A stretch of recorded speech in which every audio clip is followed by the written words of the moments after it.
그럼 황기찬이 김도희 뺑소니한 블랙박스 영상, 그거 가져와. 그럼 넌 살려줄게. 강재인의 목소리는 얼음장처럼 차가웠고 그 차가움은 강세리의 심장 한가운데를 정확히 꿰뚫었습니다. 강세리는 방금 자신이 무엇을 들었는지 이해할 수 없다는 듯 텅 빈 눈으로 강재인을 응시했습니다. 늘 자신만만하고 모든 것을 발 아래에 둔 채 세상을 비웃던 그녀의 얼굴에서 처음으로 완전한 균열이 보였습니다. 사무실 안의 공기는 칼날처럼 날카로워져 두 사람 사이를 갈랐습니다. 애써 태어난 척 미소를 지으려 했지만 강세리의 입꼬리는 경련을 일으키듯 파르르 떨리기만 했습니다. 강재인, 지금 무슨 말을 하는 거야? 뺑소니라니, 내가 왜 그런 영상을 가지고 있겠어? 목소리는 간신히 쥐어짰지만 그 끝은 물에 젖은 솜처럼 힘없이 갈라졌습니다. 강재인은 그런 강세리의 발악을 가소롭다는 듯 지켜보며 천천히 자신의 휴대폰을 들어 올렸습니다. 그녀의 손가락이 화면을 가볍게 터치하자 익숙한 공간, 바로 조금 전 강세리가 태호를 향해 끔찍한 일을 저질렀던 바로 그 방의 모습이 화면에 떠올랐습니다. 강세리는 숨을 헙하고 들이마셨습니다. 화면 속에는 깊은 잠에 빠진 듯한 태호와 그 위로 베개를 들고 다가오는 자신의 모습이 선명하게 담겨 있었습니다. 이게 어떡해. 강세리의 동공이 찢어질 듯 커졌습니다. 화면 속의 자신은 광기 어린 눈으로 태호의 얼굴에 베개를 덮고 온 힘을 다해 짓누르고 있었습니다. 단말마의 비명조차 지르지 못하도록 완벽하게 숨통을 끊어버리려는 명백한 살인의 의지가 담긴 몸짓이었습니다. 강세리는 다급하게 강재인의 휴대폰을 빼앗으려 달려들었지만 너무 서두른 탓에 중심을 잃고 비틀거리다 차가운 바닥에 그대로 주저앉고 말았습니다. 강재인은 그런 그녀를 경멸 어린 시선으로 내려다보며 나지막이 말했습니다. 강세리, 넌 내 손바닥 안에 있다고 했지? 그 영상, 지금 바로 도윤 씨에게도 전송해뒀어. 만약 내가 1시간 안에 연락하지 않으면 이건 곧장 경찰서로 넘어갈 거야. 자, 이제 어떡할래? 나도 한번 죽여보시지 그래. 강재인의 한마디 한마디는 강세리의 마지막 남은 자존심과 오만함을 산산조각 내는 망치와도 같았습니다. 완벽하다고 믿었던 자신의 계획이 이토록 허무하게 무너져 내렸다는 사실을, 그리고 자신의 목숨줄이 이제 강재인의 손에 완전히 쥐어 있다는 절망적인 현실을 직시해야만 했습니다. 도대체 어떻게 이 영상이 강재인의 손에 들어갔는지 생각할 겨를도 없었습니다. 지금은 오직 살아남아야 한다는 본능만이 그녀의 온몸을 지배했습니다. 강세리는 잠시 후 구겨진 자존심을 내던지고 바닥에 무릎을 꿇었습니다. 그녀의 목소리는 처절할 정도로 애절하게 변해 있었습니다. 제인아, 제발 내가 다 설명할게. 이건 오해야. 제발 경찰에만은 넘기지 말아줘. 너가 원하는 게 뭐야? 원하는 게 있으니 이러는 거잖아. 말만 해. 황기찬하고 이혼하라면 당장 이혼하고 너의 눈앞에서 사라지라고 하면 먼지처럼 사라져 줄게. 뭐든지 다 할 테니까 제발. 강세리는 혹시라도 교도소의 차가운 시멘트 바닥을 짚게 될까봐 온몸을 사시나무처럼 떨며 빌었습니다. 그 비굴한 모습을 지켜보던 강재인의 입가에 희미한 미소가 걸렸습니다. 그녀가 진정으로 원했던 것은 바로 이 순간이었습니다. 정말 뭐든지 다 들어준다고. 좋아. 그럼 황기찬이 김도혜 씨를 뺑소니한 블랙박스 영상. 그거 가져와. 그럼 이 끔찍한 살인 미수 영상은 못 본 걸로 해줄게. 모든 비극의 시작은 불과 몇 시간 전 한 아이의 천진난만한 질문에서부터 비롯되었습니다. 아저씨, 엄마가 커피에 이상한 가루를 타는 걸 봤는데 내 거에는 안 넣어주시더라고요. 태호의 얼굴이 순간 석고상처럼 굳어졌습니다. 커피잔을 든 그의 손이 눈에 보이지 않을 정도로 미세하게 떨리고 있었습니다. 아이의 순수한 질문 속에 숨겨진 끔찍한 진실의 편린을 직감한 그는 마치 마른 하늘에 날벼락을 맞은 듯한 충격에 휩싸였습니다. 그는 최대한 감정을 억누르며 침착한 목소리를 가장에 물었습니다. 지호야, 그게 무슨 말이니? 아저씨 커피에만 이상한 가루를 넣는 걸 봤다는 거야? 목소리는 평온했지만 심장은 미친 듯이 날뛰어 금방이라도 갈비뼈를 부수고 튀어나올 것만 같았습니다. 지호가 해맑게 웃으며 고개를 끄덕였습니다. 네. 조금 전에 화장실 가려고 나왔는데 부엌에서 엄마가 아저씨랑 지호 간식을 준비하고 있었어요. 그런데 엄마가 소매에서 하얀 가루가 든 작은 봉지를 꺼내서 아저씨 커피에만 넣는 걸 봤어요. 분명히 더 맛있어지는 마법 가루인 것 같아서 지호 거에도 넣어달라고 하고 싶었는데 엄마가 금방 다시 숨겨버렸어요. 태호의 등줄기에 식은땀이 폭포수처럼 흘러내렸습니다. 강세리가 자신과 지호가 가깝게 지내는 것을 그토록 못마땅해 하면서도 갑자기 친절하게 간식을 챙겨왔을 때부터 무언가 이상하다고 생각했어야 했습니다. 하지만 설마 자신을 상대로 이런 끔찍한 계획을 세웠을 줄은 꿈에도 몰랐던 것입니다. 그래, 수면제일 거야. 수면제가 확실해. 태호는 속으로 되뇌며 심장이 터질 듯한 불안감을 억누르고 조심스럽게 커피잔을 들고 화장실로 향했습니다. 그는 변기에 미련 없이 커피를 모두 쏟아부으며 이를 악물었습니다. 강세리, 대체 나한테 수면제를 먹이고 무슨 짓을 하려는 거지? 좋아, 오늘이야말로 너의 진짜 얼굴을 내 두 눈으로 똑똑히 확인해 주겠어. 태호는 방으로 돌아와 지호에게 동화책을 읽어주다 서서히 잠에 빠져드는 연기를 시작했습니다. 혹시 모를 최악의 상황에 대비해 방구석에 놓인 책장 뒤에 자신의 휴대폰을 은밀하게 숨겨 녹화 기능을 켜두는 것도 잊지 않았습니다. 잠시 후 문이 열리고 강세리가 방 안으로 들어섰을 때 태호는 이미 깊은 잠에 빠진 사람처럼 눈을 감고 고른 숨소리를 내뱉고 있었습니다. 엄마, 아저씨가 지호한테 동화책 읽어주다가 잠들었어. 지호의 말에 강세리는 묘한 만족감이 뒤섞인 목소리로 답했습니다. 어머, 아저씨가 많이 피곤하셨나 보다.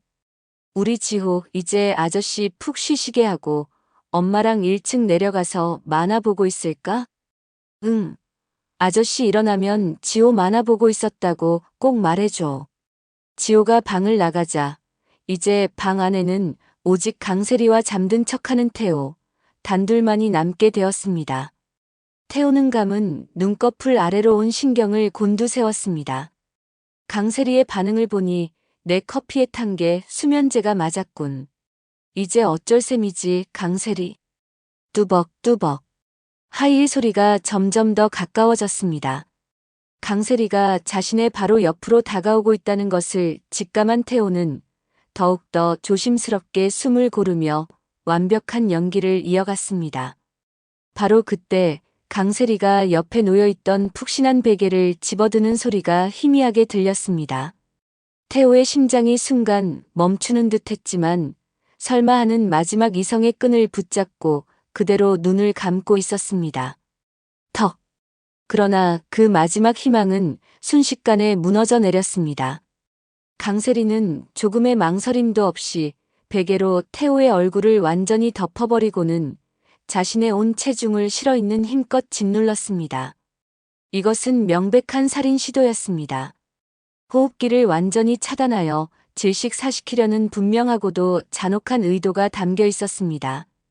태호는 순간적으로 숨이 턱 막혀오는 극심한 고통에 몸부림치고 싶었지만 간신히 이성을 붙잡았습니다. 지금 일어나면 모든 것이 실패로 돌아간다는 것을 직감했기 때문입니다. 대신 그는 아주 미세하게 티가 나지 않을 정도로 고개를 살짝 옆으로 돌려 코와 입 주변에 아주 작은 공간을 확보했습니다. 기적적으로 확보된 그 틈으로 그는 간신히 아주 얕은 숨을 이어갈 수 있었습니다. 몇 초가 흐른 후 그는 온몸의 힘을 축 늘어뜨리고 마치 질식하여 완전히 숨이 끊어진 사람처럼 완벽한 연기를 시작했습니다. 강세리는 태호의 손이 힘없이 침대 아래로 툭 떨어지는 것을 확인했음에도 더욱 확실하게 마무리하기 위해 베개를 더 강하게 짓눌렀습니다. 그녀의 눈빛은 인간의 것이라고는 믿기지 않을 정도로 섬뜩하고 차갑게 빛나고 있었습니다. 태호리, 이건 전부 너가 자초한 일이야. 그러게 왜 감히 내 심기를 건드려서 이 지경을 만들어? 강세리가 이를 악물며 중얼거렸습니다. 그렇게 그녀는 몇 초간을 더 짓누른 후에야 천천히 베개를 치웠습니다. 태호의 코 밑에 손가락을 가져다 대어 숨을 쉬지 않는다는 것을 확인한 강세리는 그제야 만족스러운 미소를 지으며 어디론가 급히 전화를 걸었습니다. 처리할 물건이 하나 생겼어요. 비밀 꼭 지켜야 하는 거 알죠? 강세리의 목소리는 방금 사람을 죽인 사람이라고는 믿기지 않을 만큼 냉정하고 침착했습니다. 태호는 여전히 죽은 척 미동도 하지 않으며 이 모든 상황을 고스란히 담고 있을 책장 뒤의 휴대폰을 생각했습니다. 이제 강세리의 살인 시도와 시체 유기 교사까지 모든 증거가 확보된 것이었습니다. 그는 속으로 굳게 다짐했습니다. 강세리, 이제 너가 어떤 인간인지 온 세상이 알게 될 거야. 강세리가 방을 나간 후 태호는 재빨리 일어나 숨겨두었던 휴대폰을 챙겼습니다. 조금 전 자신이 죽음의 문턱까지 갔던 끔찍한 장면이 완벽하게 녹화된 것을 확인한 그는 전원을 끄고 휴대폰을 옷 속 깊숙이 숨긴 후 다시 침대에 누워 완벽한 시체 연기를 계속했습니다. 잠시 후 문 밖에서 묵직한 발소리가 들려왔고 건장한 남성 2명이 방으로 들어섰습니다. 그들은 홍만수의 부하들이었습니다. 야, 조심해서 옮겨. 흔적 남기면 골치 아파져. 그들은 태호를 들것에 실어 밖으로 옮겼고 집 밖에는 사설 구급차 한 대가 이미 대기하고 있었습니다. 태호의 머리부터 발끝까지 하얀 천이 덮였고 구급차는 어둠을 뚫고 한참을 달려 어느 외곽의 허름한 병원 영안실로 향했습니다. 차가운 영안실 침대에 눕혀지는 순간 태호는 정말 이대로 있다가는 꼼짝없이 죽을 수도 있겠다는 공포감에 휩싸여 탈출을 결심했습니다. 잠시 감시가 소홀해진 틈을 타 그는 벌떡 몸을 일으켜 영안실을 빠져나오는데 극적으로 성공했습니다. 그리고 곧장 강재인에게 전화를 걸었던 것입니다. 강재인은 태호로부터 모든 자초지종을 전해 듣고 경악을 금치 못했습니다. 강세리가 태호 씨를 죽이려 했단 말이에요? 도대체 왜? 태호는 더 이상 숨길 수 없다는 듯 깊은 한숨과 함께 충격적인 진실을 고백했습니다. 사실 지호가 제 아들이었습니다. 황기찬의 아들이 아니라 제 아들이요. 과거에 강세리와 잠시 만났을 때 생긴 아이인데 그녀가 황기찬과 저를 두고 양다리를 걸치고 있었죠. 임신 사실을 알자마자 저를 버리고 황기찬에게 가서는 지호가 그의 아들이라고 속인 겁니다. 제가 그 사실을 밝힐까봐 두려워 저를 죽이려 한 겁니다. 태호의 말을 들은 강재인은 그제야 모든 퍼즐 조각이 맞춰지는 것을 느꼈습니다. 태호가 왜 그토록 위험을 무릅쓰고 황기찬의 집에 머물렀는지, 그리고 강세리가 왜 그토록 태호를 죽이려 했는지. 그런 끔찍한 일이 있었을 줄은 정말 몰랐네요.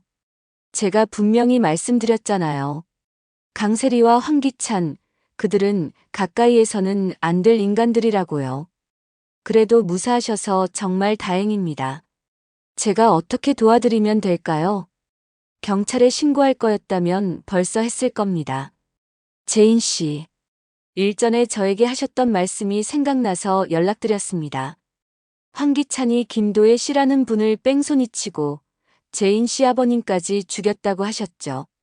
증거가 없어서 처벌하지 못하고 있다고요. 제가 강세리가 저를 죽이려 한 증거 영상을 보내드릴 테니 그걸 이용해 보시는 게 어떨까 합니다.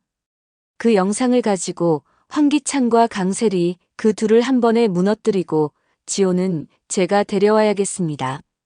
태호의 목소리에는 아들을 되찾겠다는 아버지의 확고한 의지가 담겨 있었습니다. 그렇게 두 사람의 은밀하고도 위험한 공조가 시작되었고, 그것은 지금 강재인의 사무실에서 강세리의 목을 조르는 가장 날카로운 칼날이 되어 돌아온 것이었습니다. 다시 현재 강재인의 사무실. 강세리는 바닥에 무릎을 꿇은 채 절망적인 눈으로 강재인을 올려다보고 있었습니다. 강재인이 김도윤에게 전화를 거는 신용을 하자 그녀는 결국 무너져 내렸습니다. 알았어.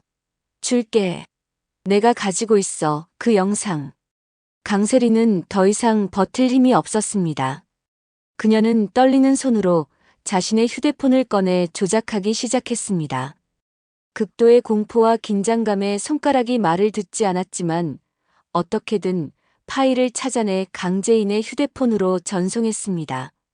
잠시 후 강재인의 휴대폰 화면에는 황기찬이 차로 김도희를 들이받는 끔찍한 장면이 담긴 영상 파일이 도착했습니다.